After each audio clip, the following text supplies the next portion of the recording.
Escuchamos al señor Ministro de Agricultura, Ganadería y Pesca de la Nación, señor Julián Domínguez. Voy a usar allá porque me duermo sentado solito. Discúlpeme. Yo quiero contarle primero, yo soy del interior de un pueblo chico que es Chacabuco, soy nieto de gringo productor. Nosotros nos definimos que somos, y después le voy a el sentido, nosotros definimos que somos filosóficamente cooperativistas porque en realidad cuando venían las crisis la que siempre nos sostenía era la cooperativa y somos filosóficamente federados. Y cuando decíamos eso definíamos toda una identidad, decíamos que éramos peronistas, era un poco todo lo mismo. Dejó de ser lo mismo hasta la crisis del 2001. Me toca hablar a mí un poco de los desafíos de los próximos 10 años. Yo creo que el liberalismo en la Argentina o los intereses concentrados o las corporaciones, o como lo llamaba Evita, la oligarquía vende patria, la oligarquía vende patria, la oligarquía vende patria. Es decir, los intereses concentrados siempre traficaron el destino de todo. Nos hacía creer, o nos ha hecho creer, ha tenido una inteligencia en este conflicto del sector agropecuario, en hacernos creer que el interés de la minoría recontra minoritaria era el interés de todos los argentinos. Y en realidad perdimos una pelea cultural. Esto, desde el campo nacional y popular, tenemos que reconocer que perdimos una enorme... En ese momento perdimos una batalla cultural. Doble contra sencillo. No había un solo gaucho que pudiera explicar y andábamos perdidos entre nosotros. No había nadie que pudiera explicar lo que estaba pasando y nosotros veíamos cómo nuestra gente, pequeños, medianos productores, cooperativistas, nos cerraban los pueblos. Y lo que no se daban cuenta, que estaban defendiendo los intereses de quienes jamás los defendieron, de las minorías del privilegio de este país. De eso, de la oligarquía vende patria, que quería aprovechar una coyuntura histórica y que son siempre los que se enriquecieron con el Estado, porque los grandes negocios de las empresas multinacionales, los grandes abogados de los grupos económicos que representaron al liberalismo ilustrado en la Argentina, siempre se beneficiaron robándole al Estado, y cuando perdían el Estado en manos de los intereses populares, siempre lo quisieron achicar. Y nosotros tenemos un pensamiento que anida desde la propia historia. Nosotros creemos que el Estado tiene que tener un rol subsidiario donde el mercado no llega, porque queremos que haya un destino común para los argentinos. Entonces, el primer paradigma es que la pelea en la política es cultural. Y yo creo que el gran estrago que nos hizo el liberalismo, el mayor estrago que hizo el liberalismo en la Argentina, fue sobre la política. Hizo una dirigencia política absolutamente acrítica. Una dirigencia política de comprar a todos los instrumentos y los medios de comunicación de los grandes intereses nos hacían creer. Vivíamos de rodillas desde la política con incapacidad de interpelar a la realidad. Y cuando alguien se animó desde la política a interpelar la realidad y dijo, primero está la política al servicio de todos los argentinos, fíjense en lo que pasó en la Argentina. Y yo tomo el punto de la 125 porque creo que fue el momento más claro donde el pensamiento nacional y popular y la diferencia de los intereses de las patrias quedaron en claro y se dividió como nunca la política. Porque en realidad desde el 83, con la llegada de la democracia, hasta la década del 90 y la llegada de la alianza, veníamos en el mismo barro todo manoseado. Éramos todos, no se sabía qué éramos. Y tratábamos de cambiar la forma y tratábamos de esconder nuestra cultura. Ojo, en un acto político no vamos a cantar nuestra identidad. La locura de que algunos dirigentes escondían a Perón, escondían a Evita, escondían la marcha, el escudo, pero no como símbolos retrógrados, sino como símbolos que dan identidad. Habíamos perdido nuestra identidad. Y la 125, que la podemos comparar perfectamente con la vuelta de obligado, porque perdimos una batalla, pero ganamos la guerra, porque perdimos una batalla, porque estaban todos los medios en contra, pero claramente quedó definido en la Argentina un proyecto de país y quién conducía ese proyecto de país. Y acá hubo un gaucho que tuvo lo que hay que tener, con una mujer que tuvo lo que hay que tener para ponerle cascabel al gato. Y fíjense que compañeros de ruta que veníamos en el mismo barro todo manoseado, ahí se dividió la política argentina. Ahí la dirigencia que utilizó al Estado para enriquecerse de adentro y de afuera, porque los enemigos son de adentro y son de afuera. Los de afuera es más claro porque están individualizados. El problema son cuando los enemigos los tenemos adentro y sirven a los intereses concentrados.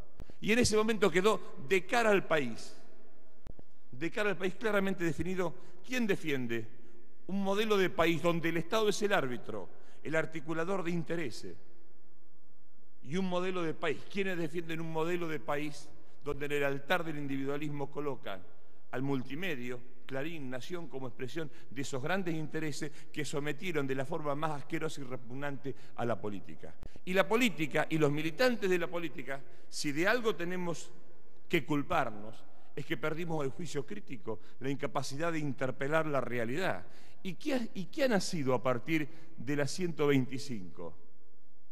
Perdimos transitoriamente una batalla, pero ganamos una guerra cultural, porque el pueblo argentino despertó claramente en el Bicentenario que había y que era posible un proyecto de país donde el gaucho que mandara o la criolla que mandara defendiera el interés de todo y no el interés de 4 o 5 vivos que se enriquecieron siempre en la Argentina. Y esto fue el Bicentenario. Por eso, de buenas a primeras, nosotros que andábamos tratando de encontrar la vuelta, de instalar una nueva agenda, nos dimos cuenta que el pueblo nos llevó puesto, que el pueblo expresó la alegría de sentirse parte de una patria, que el pueblo recuperó el concepto de patria.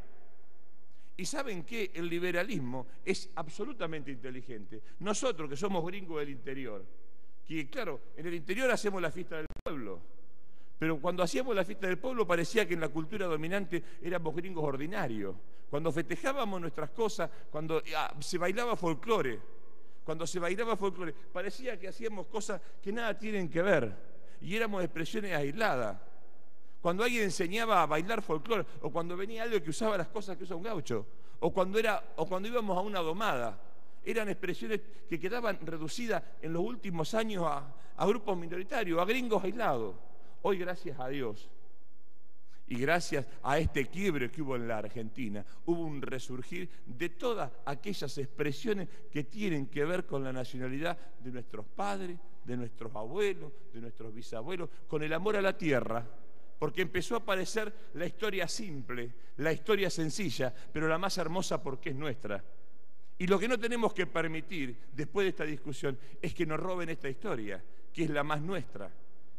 Yo me criticaba, un multimedio me criticaba porque cuando declaramos al vino como bebida nacional, y en realidad declarábamos al vino como bebida nacional porque el vino, porque había crecido, porque había una dirigencia nacional que tenía presencia de mundo, que generaba trabajo, etcétera, porque entendíamos que el vino en la mesa de los argentinos es punto de encuentro, punto de unidad. Yo dije que el vino tenía dos simbologías. Lo primero, lo que decía Guillermo, la agricultura familiar. La agricultura es de una región de la Argentina, el país federal que parimos. Nosotros, el país de todas las provincias, de las economías regionales, no la economía de la pampa húmeda. ¿Saben cuántos productores de soja hay en la Argentina? 70.000. 70.000 productores de soja. ¿Sabe cuánta gente trabaja en la vitivinicultura? Directamente 100.000, 450.000 en forma indirecta. ¿Saben cuántos productores de trigo hay en la Argentina? 30.000. 2.000 producen el 50%, 27.500 producen el otro 50%. ¿Saben cuántos productores de maíz hay en la Argentina? 40.000. ¿Y nos hicieron creer que ese era el problema de todos los argentinos? Digo, acá nosotros, y acá vuelvo a vincular la claudicación de la política, habíamos perdido el juicio crítico, habíamos perdido la conciencia del propio destino individual. Por eso creo que la principal virtud, y esto me criticaban, yo decía, el vino simboliza en la cultura nuestra, que es una mezcla de muchas cosas, el vino simboliza el cuerpo, la sangre de Cristo en nuestra religión, que dio la vida por lo que creía.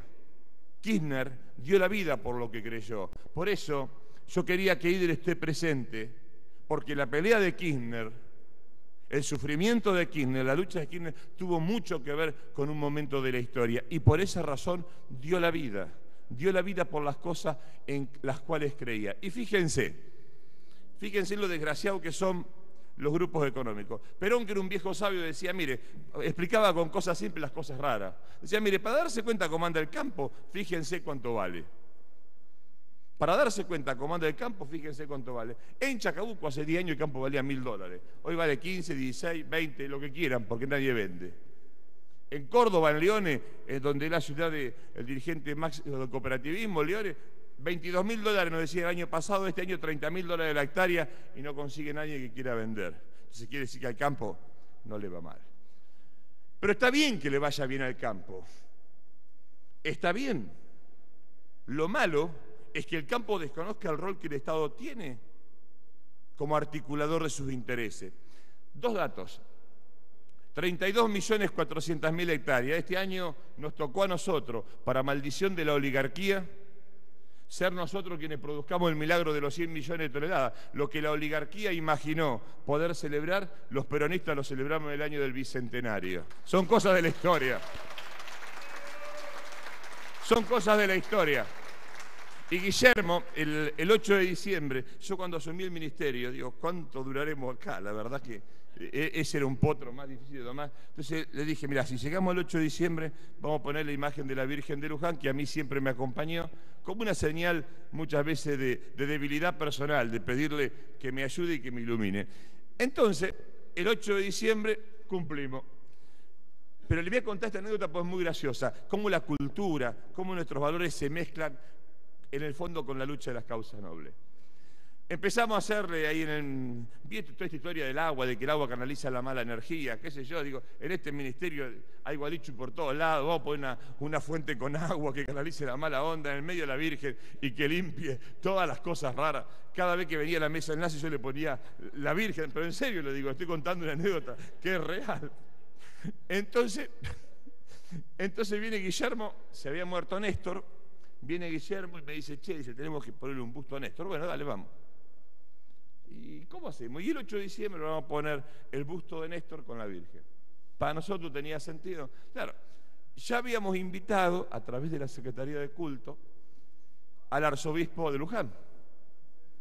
Bueno, viene el arzobispo de Luján para entronizar la Virgen. Claro, nosotros estábamos con todos los prejuicios. Néstor, además Néstor con un busto en el Ministerio de Agricultura, saquen ustedes la propia conclusión. La Virgen la toleran, pero Néstor ya era mucho.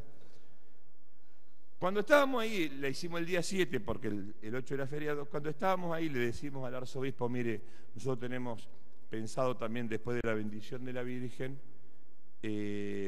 inaugurar un busto en la memoria de Néstor Kirchner.